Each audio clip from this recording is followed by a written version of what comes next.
गोरखपुर नाम का एक गांव हुआ करता था। उस गांव में ज्यादा लोग नहीं रहते थे। उस गांव में एक गर्भवती विधवा औरत रहती थी। उस औरत का नाम कमला था। कमला अपने घर में अकेली रहती थी। उसके पति की सारी जायदाद उसके नाम हो गई थी, पर सभी गांव वाले उस औरत को मनहूस औरत समझा करते थे और सभी उससे नफरत किया करते थे। एक बार कमला राशन की दुकान पर खाने का सामान खरीदने जाती है।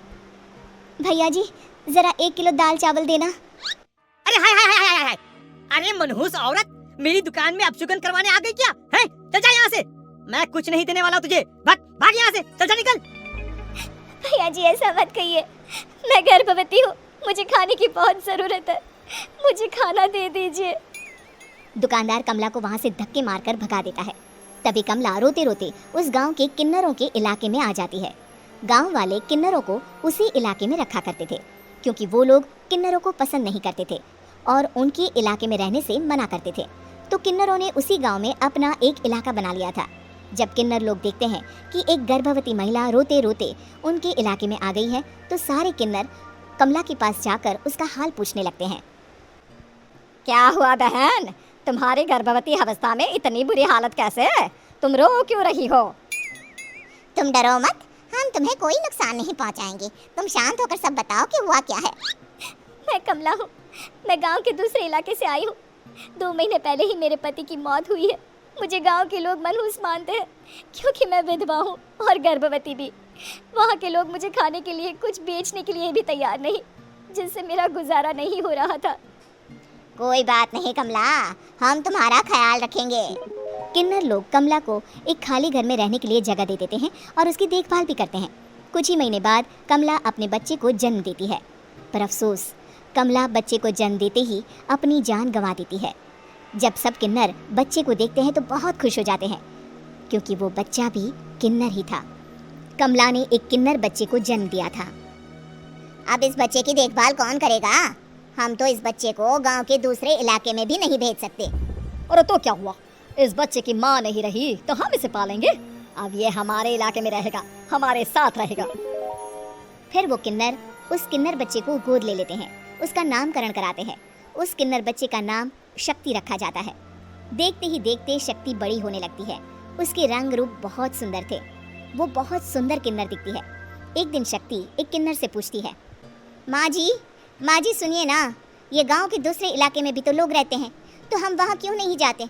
हम उनसे अलग क्यों रहते हैं? शक्ति, क्योंकि वो लोग हमारे जैसे नहीं, वो लोग हमें पसंद नहीं करते, इसीलिए हम उनसे अलग रहते हैं।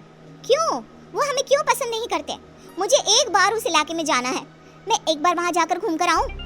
शक्ति, खबरदार, जो तू उस इलाके में कभी भी गई तो अपनी जान नहीं गंवाना चाहती तो उस इलाके में कभी कदम भी नहीं रखेगी, समझी? इतना कहकर वो किन्नर वहाँ से चली जाती है। शक्ति उस किन्नर की बात सुनकर बहुत रोती है। माँ जी, ऐसा कैसे कह सकती है? उन्होंने इतनी सी बात के लिए मुझे इतना डांटा। अब तो मैं उस इलाके में ज़रूर जाऊंगी। फिर एक दिन शक्ति गांव के दूसरे इलाके में चुपके से जाती है। ये लोग तो हमारे जैसे ही इंसान हैं, तो ये हमसे नफरत क्यों करते हैं? जब शक्ति उस इलाके में पहुंचती है तो गांव के सारे आदमी उसके रूप से मोहित हो जाते हैं। वो लोग ये अंदाज़ा नहीं लगा पाते कि वो किन्नर है। शक्ति की सुंदरता देखकर सारे गांव वाले उसकी तारीफ करने लगते हैं। तभी गांव का चक्कर लगाने गांव के जमींदार का बेटा हर्ष वहां पहुंचता है। हर्ष भी दिखने में बहुत सुंदर होता है। जब हर्ष ने शक्ति को देखा तो वो भी उससे मोहित हो गया, और जब शक्ति की नज़र हर्ष पर पड़ी तो वो हर्ष को देखकर मोहित हो गई। आपको पहले कभी इस गांव में देखा नहीं। इस गांव में आप नए हैं क्या? जी नहीं, वो मैं बस। तभी शक्ति बोलते बोलते रुक जाती है और मन में सोचने लगती है, अगर मैंने इनको बता दिया कि मैं दूसरे इलाके से आई हूँ तो वो समझ जाएंगे कि मैं किन्नर हूँ, इसलिए मुझे इनसे झूठ ही बोलना पड़ेगा। शक्ति हर्ष को कहती है, जी हाँ, मैं इस गांव में नई आई हूँ, यहाँ अकेली रहती हूँ। वैसे आप कौन है? आप भी इसी गांव में रहते हैं? जी हाँ, मैं इस गांव के जमींदार का बेटा हूँ। आपको किसी भी चीज की जरूरत पड़े तो आप मुझे बता देना, मुझे अच्छा लगेगा। ऐसे ही शक्ति और हर्ष एक दूसरे से रोज मिलने लगते। वो दोनों अपने प्यार का इजहार करने एक दूसरे से मिलने जाते हैं। तभी शक्ति का पीछा करते करते एक किन्नर वहां आ जाती है। शक्ति, मैं तुमसे बहुत प्यार करता हूँ। मैं तुमसे शादी करना चाहता हूँ। क्या तुम मुझसे शादी करोगी?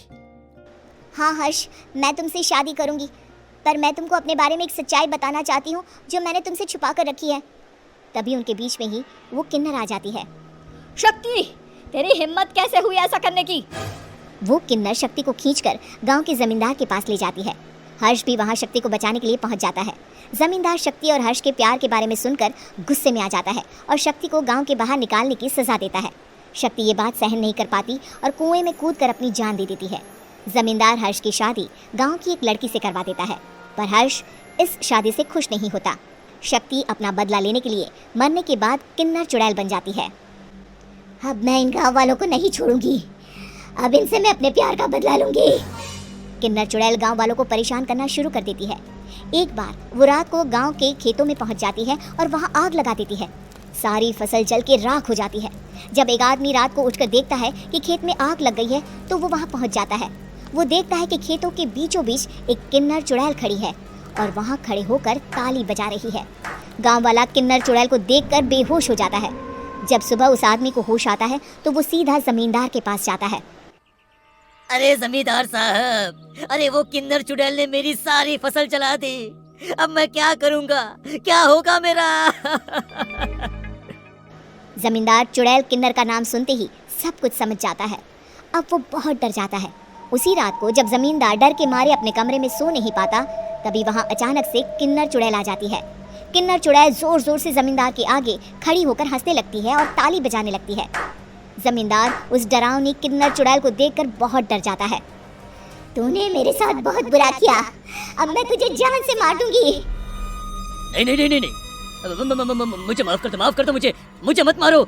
मैं कभी ऐसा दोबारा नहीं करूंगा। अब तुम जो बोलोगी वही मैं करूंगा। ठीक है, मैं चाहती हूँ कि किन्नर इलाका गांव के इलाके से जुड़े और गांव का कोई भी आदमी किन्नर समाज से द्वेष ना करे, उससे नफरत ना करे, नहीं तो मैं सारे गांव को मार दूंगी। और तुम गांव में एक नया कानून बनाओ कि अगर किसी ने भी किन्नर समाज को हानि पहुंचाने की कोशिश भी करी या इनसे भेदभाव करने की भी कोशिश करी तो उनको कड़ी से कड़ी सजा मिलेगी। हाँ हाँ हाँ हाँ, मैं ऐसा ही करूंगा। तुम जो बोलोगी वो मैं करूंगा, पर मुझे जाने दो प्लीज। तब वो किन्नर चुड़ैल वहां से चली जाती है। गांव का जमींदार किन्नर चुड़ैल का कहा मानते हुए दोनों इलाकों को एक कर देता है और नया कानून भी लागू कर देता है। तब से वहां किन्नर समाज और बाकी गांव वाले शांतिपूर्वक रहने लगते हैं।